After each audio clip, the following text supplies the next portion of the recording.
Okay. Well, thank you. This is a nice feeling, and thank you. I love you, and I appreciate it, so here we go. Hello, my name is Adam Sandler. And I am the 2023 Mark Twain Humor Prize Award recipient for greatness in American funny and bringing the thunderous belly laugh to the sweet people of planet Earth. Can I get a hell yeah? To all my amazing buddies who spoke earlier tonight, thank you from the deepest part of my heart. The whole time I was listening to you, I was filled with gratitude that the original people the Kennedy Center asked to come couldn't make it. Nicholson, Hoffman, Pacino all had prior dinner reservations that they could not cancel. And as you guys babbled on and on about me, I couldn't help but think, the hell with ratings and talent. You guys are my real friends.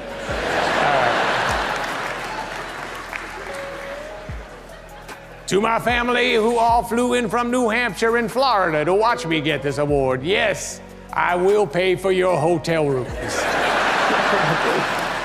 But you gotta pay for your own incidentals, mother. How many pistachios can one woman eat? I'm kidding, I love you. I'm gonna drop the voice and try to speak normal. And I feel bad. I've been making jokes about my mother for many years, but she is a great lady, and I'm sorry if any of them ever hurt your feelings, Mom, all right? So honestly, I've had an amazing life. I'll tell you what kind of led me to this night. I come from a great family.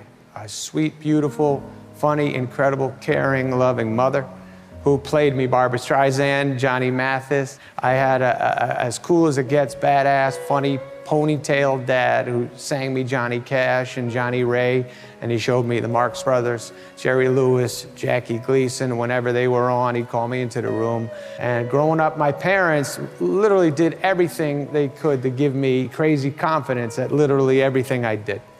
School, sports, singing, joking, they acted like I was the best at all those things, even though other kids were way better than me. My sisters, Elizabeth and Valerie, they included me in everything they did. They would always tell me to sing, tell stories. They'd go to all my games, they'd root for me.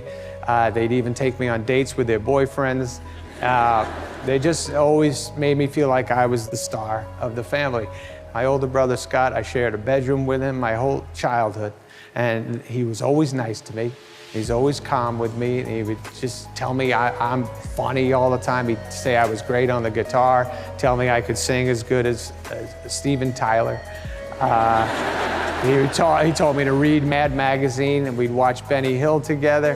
When it came time to pick my college major, so my brother was the one who said I should be an actor. I said, what should I do with my life? He said, you should be an actor. You're as funny as Rodney Dangerfield and Eddie Murphy, and I never thought that, but he just made me feel like I was. He's the one who brought me to Boston when I was 17 years old. I was a senior in high school, and he brought me to do a stand-up comedy at Stitch's Comedy Club. He set it all up. He says, you're gonna get on stage you have 5 minutes to do jokes. What are you gonna say? I said, I'm not sure, I'll just wing it, because I really I had no idea what the hell, I didn't even know you were supposed to prepare. So I went up there, I was terrible, I don't even know what I said. I was like in a fog, those weird fogs you get when you're a stand-up sometimes where you lose your mind. I just kind of was babbling. I remember one guy screaming out, he still has a retainer. And anyways, I left. For some reason on the way home, my brother made me feel like I had the best set of any comedian that night. And he was like, you just got to prepare next time, but they loved you. And in my head, I was like, they did? But, and then I went to NYU.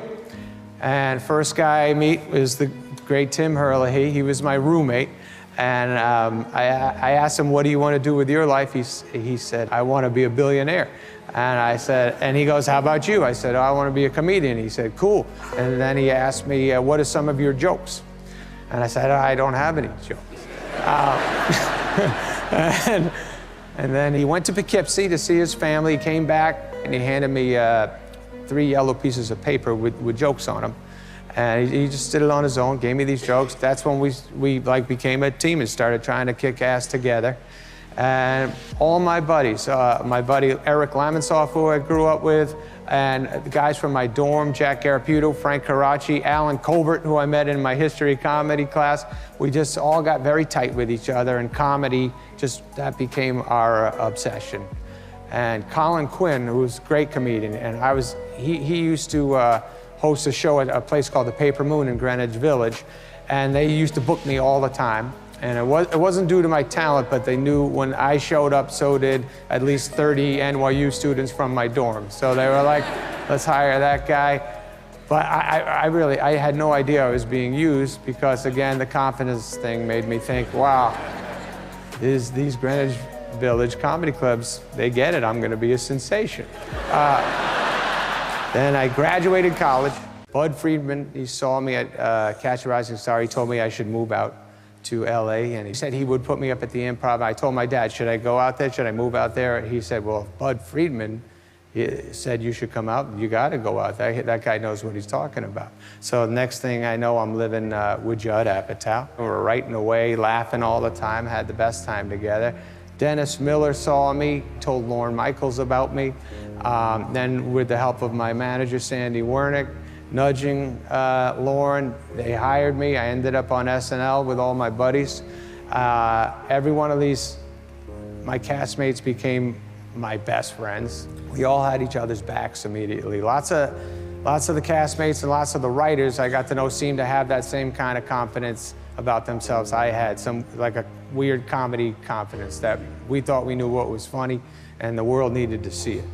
Me and Herlihy started writing Billy Madison over the facts. Then Bob Simons, who produced Airheads, he read the script. He said, you really want to make that movie? I can get it done for you. We were like, yeah, absolutely. And Bob did that for us. And then we really started getting cooking.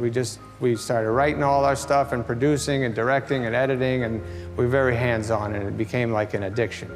And we knew the movies we worshipped growing up and quoted growing up, and we kind of wanted to attempt to do stuff like that for the next generation. And having a kid come up to you and say they like the line from your movie or one of the comedy albums or something like that, that literally was the best feeling I could ever get.